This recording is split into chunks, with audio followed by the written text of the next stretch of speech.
Hello, and welcome to the May edition of our 2023 HR Focus, your source for news on HR trends and federal, state, and local legislative updates. The content in this news update should not be considered legal advice.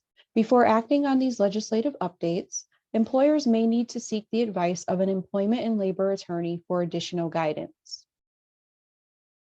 The topic of the month is the invalidation of key provisions in the Affordable Care Act, also known as the ACA. For background, the ACA requires insurers to cover, without cost sharing, more than 100 preventative health services recommended by the U.S. Preventative Services Task Force. On March 30th, a federal judge in Texas struck down a key provision of the Affordable Care Act that requires insurers and employers to cover preventative services for free, including cancer screenings and HIV drugs. The judge ruled that the ACA cannot mandate free coverage of healthcare recommended by the PSTF because the organization's members were appointed without Senate approval. The same judge attempted to strike down the ACA completely in 2018, but the U.S. Supreme Court overruled that decision. It is important for employers to note that not all types of services are affected by the ruling. Recommended immunizations, women's preventative care, and preventative screenings for children will continue despite the decision. It is only the A and B recommendations issued by the PSTF and mandated coverage of PrEP, a medication that is highly effective in preventing HIV infection, that have been impacted. The Biden administration filed an immediate appeal of the ruling, and the case will now go to the U.S. Fifth Circuit Court of Appeals. In addition, the U.S. Department of Labor, Department of Health and Human Services, and Department of Treasury issued joint guidance on how the decision affects health plans and health insurers' coverage obligations. If the ruling is allowed to stand, employers who sponsor self-insured plans and insurance carriers will now be able to add deductibles and copays for services deemed preventative by the PSTF after 2010. However, employers will need to be mindful that some states may require insurance policies issued in their state to continue to provide preventative care. Employers may also still choose to provide free preventative care services, but they will want to work with their broker to understand the costs and revise any summary plan descriptions and plan documents if necessary. Employers should also consider the cost of not providing preventative care, specifically keeping in mind the cost of preventative care versus treatment of illnesses when employees forego the needed care. While this has major implications, employers and plan participants should not panic. Many employment attorneys agree that it is prudent for employers to wait for a final decision rather than immediately move to change health plan coverage for preventative services. Moving on to federal legislative updates. The NLRB provides educational resources for employees, and they are actively working to inform employees about their rights under the law by introducing a new initiative called the Know Your Rights Card series. The series is commencing with 2 new Know Your Rights trifold cards, which the agency is making available in English and Spanish. One card provides information on protections for immigrant workers, while the other card talks about Weingarten rights. This initiative is another reminder for employers to ensure that they are complying with the National Labor Relations Act and that their policies or practices do not interfere with employees' rights under this law. The National Labor Relations Board will also release a new joint employer rule in August. In September of 2022, the board issued its proposed rule for determining joint employer status under the NLRA, under which entities are deemed joint employers if they share or co-determine those matters governing employees' essential terms and conditions of employment. The joint employer analysis has significant implications for employers as it determines when one entity can be held liable for the other's unfair labor practices. The Office of Federal Contractor Compliance Programs has released its 2023 Vietnam-Era Veterans Readjustment Assistance Act hiring benchmark. Effective March 31st of 2023, the new benchmark is 5.4%, down from the 2022 benchmark of 5.5%. Contractors that are required to develop a written affirmative action plan under VEVRA must also establish a hiring benchmark for protected veterans each year, or adopt the national benchmark provided by the OFCCP. Under either approach, contractors can compare the percentage of hires who are protected veterans in each of their written AAPs to the hiring benchmark set for that AAP. Contractors can utilize the comparison to measure the progress and effectiveness of their outreach and recruitment efforts. Next up are state legislative updates. The California Fair Employment and Housing Commission adopted new regulations on the use of artificial intelligence in employment on March 15th of 2023. The regulations, which take effect on January 1st of 2024, prohibit employers from using AI systems that screen out or tend to screen out applicants or employees based on protected characteristics such as race, gender, or national origin. The regulations also require employers to maintain records of their AI systems and to conduct impact assessments to ensure that their systems are not discriminatory. For Colorado employers, the deadline for the first quarter 2023 wage reports and premium payments to the Family and Medical Leave Insurance Division was April 30th. However, the Family Division is offering a 30-day grace period until May 31st of 2023. Employers who have not submitted their reporting and premium payments should act before the end of the grace period to avoid penalties. Employers must create an account and submit wage reports and remit premium payments using the My Family Plus Employer online employer services portal. Additional information on Family is available on the Family website.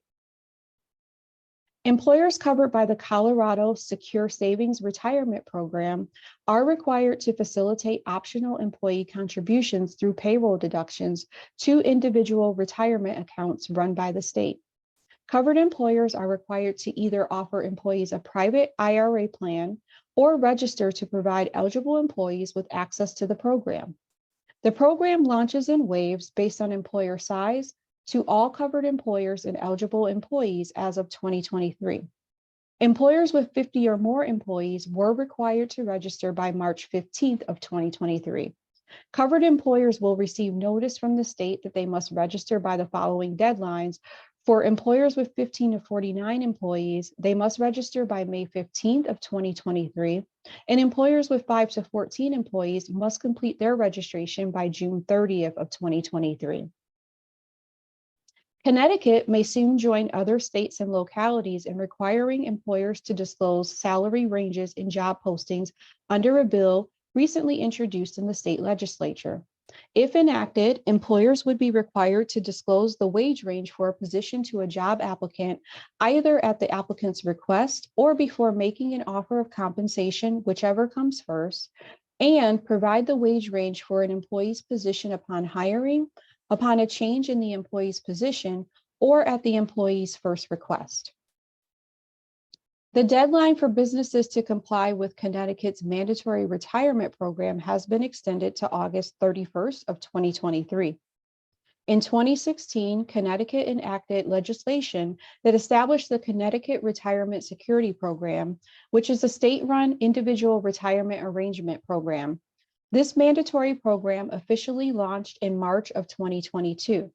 The program requires that private sector employers with 5 or more employees in Connecticut, and at least 5 of whom have been paid more than $5,000 in the previous calendar year, join the MyCT Savings Program if they do not already offer a qualified employer-sponsored retirement plan for their employees.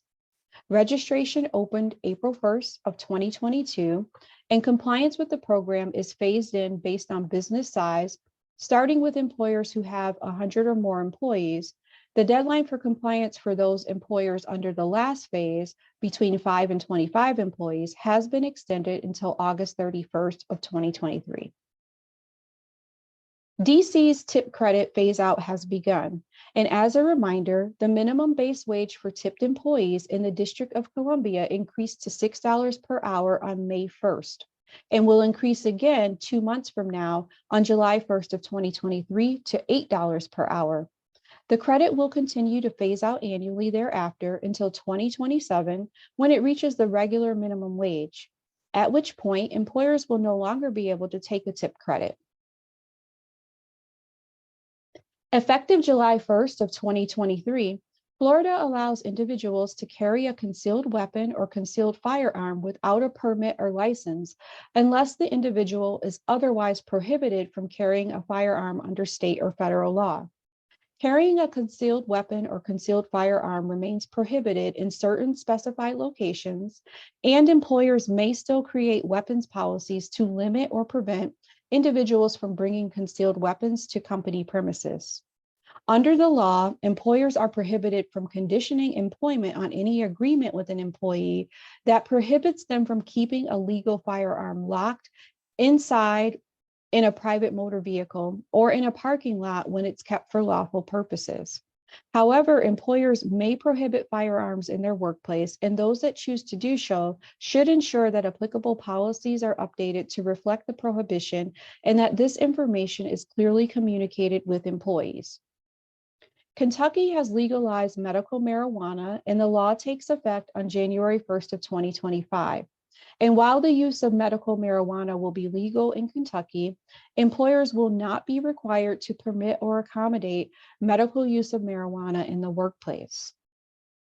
Maryland's minimum wage rate will increase to $15 per hour on January 1st of 2024 for all employers.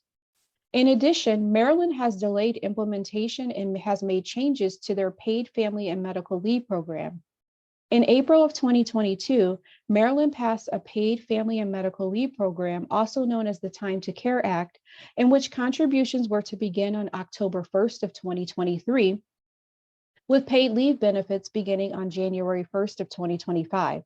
The state recently announced that implementation of the program will be delayed for a year. As a result, contributions will now begin in October 1st of 2024, and benefits will begin on January 1st of 2026. The program will apply to all employers with employees in Maryland. It will provide eligible employees with 12 weeks of paid family and medical leave, with the possibility of an additional 12 weeks of paid parental leave, for a possible total of 24 weeks of paid leave. The total contribution is currently going to be capped at 1.2% of wages, and the contribution will be split 50-50 between the employer and employee. Effective June 1 of 2023, each employer that hires a minor in New Jersey must register the following information with the New Jersey Department of Labor and Workforce Development: the name of the employer, the email address of the employer, any location of the employer's business operations, including any location at which a minor will be working, the number and names of minors whom the employer has hired or, for seasonal employment, expects to hire, and a certified statement that the employer is employing minors in only those positions permitted by law to ensure health, safety, and well-being of minors. Employers must update their registration as to any minor employee who changes positions. On March 29, 2023, the New York Department of Labor proposed amendments to the New York State Worker Adjustment and Retraining Notification, also known as the WARN Act, which applies to private businesses with 50 or more employees, excluding part-time employees in New York State. Key highlights of the proposed amendments include, but are not limited to, inclusion of remote workers in a site's 50-employee threshold, additional notice details to the Labor Commissioner, requiring more information be provided to affected employees, and a payment in lieu of notice of separation or layoff provision. Currently, there is no established effective date for the amendments. Public comments on the proposed regulations will be received until May 30th of 2023.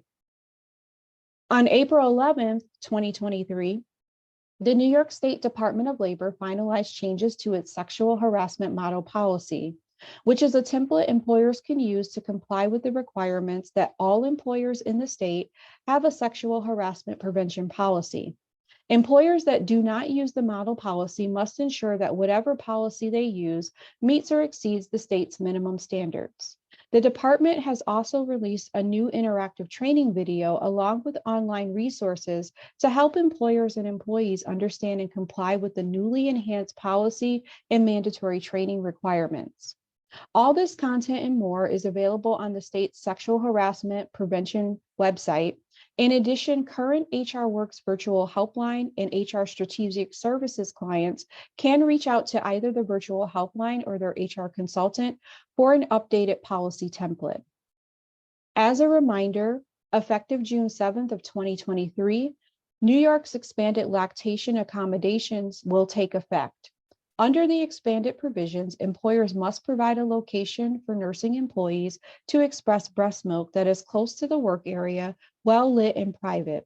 The location, which may not be a restroom or toilet stall, must have a chair, a working surface, nearby access to running water, and an electrical outlet. If compliance with these requirements would pose an undue hardship on an employer, the employer must make reasonable efforts to provide a location other than a restroom or toilet stall that is in close proximity to the work area where an employee can express breast milk in privacy. The law also has notice requirements and anti-retaliation provisions. The Oregon Bureau of Labor and Industries has announced new minimum wage rates throughout Oregon that will take effect on July 1st of 2023. The standard minimum wage rate will increase to $14.20 per hour, while the Portland Metro minimum wage rate will be $15.45 per hour, and the non-urban minimum wage for rural areas will be $13.20 per hour.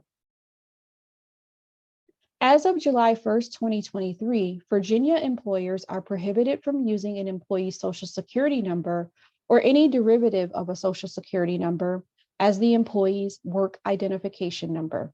Employers are also prohibited from including an employee's Social Security number on any ID cards, access cards, or similar cards or badges. Employers who knowingly violate the law may be subject to a civil penalty of up to $100. As a result, employers who currently use SSNs as a workplace identifier should review and update their existing practices to comply with the new law. Also effective July 1st of 2023, Virginia employers are restricted in using non-disclosure, confidentiality, or non-disparagement agreements in resolving claims of sexual harassment and sexual assault. Use of these types of agreements for this purpose will be considered void and unenforceable. Prior to the effective date, employers should review their agreements for these types of clauses and work with their legal counsel to update them as needed. To reduce claims of harassment in the workplace, employers should provide regular anti-harassment training and reiterate the organization's policies on all types of harassment, including sexual harassment. Lastly, effective July 1st of 2023, employers in Virginia with at least 50 employees are required to provide eligible employees with unpaid leave to donate an organ, including bone marrow. Eligible employees are those who at the time of requesting leave have been employed by the employer for at least 12 months and 1,250 hours during the previous 12 months. Eligible employees may take up to 60 business days of unpaid leave to donate an organ and up to 30 business days to donate bone marrow in any 12-month period. While the employee is on leave, employers are required to maintain any health benefit plans and are prohibited from counting any period of organ donor leave as a break in service for the purpose of an employee's salary and benefits. Employees who take organ donor leave must be restored to the same position they held prior to the leave or an equivalent position with the same pay, benefits, and other terms and conditions of employment. Employers are prohibited from retaliating against an employee for requesting or taking leave. Need more information on the content in this edition? HR Works is here to help. Current HR Works clients may contact the virtual helpline or their HR consultant for additional information on any of the legislative updates and next steps included in this edition. Non-HR Works clients may contact us for HR solutions by calling us toll-free at 1-877-219-9062 or visiting our website. Thank you for watching this edition of the HR Focus.